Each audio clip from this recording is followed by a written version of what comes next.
Việt Nam vinh quang, ánh sáng soi đường đưa ta về chiến thắng.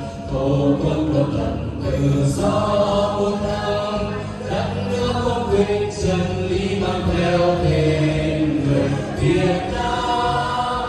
Ta tiến vào thì nguyện ánh sáng, chủ nghĩa xã hội Việt Nam hướng theo đảng thủy chung trong sáng, dấu ấn dùng vượt qua mưa nắng. Việt Nam ơi, mùa xuân đến rồi, tiền bước theo đảng đường đi thân thang, thắng với chân trời vinh quang là chiến thắng.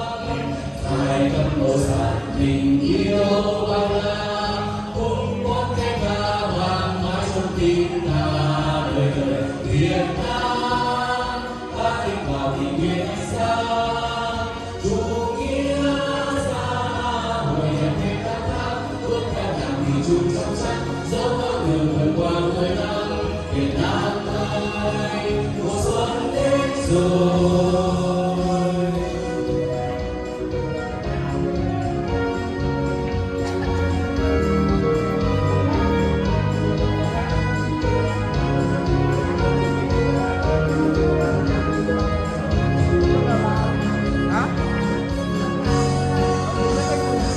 Thiên vương theo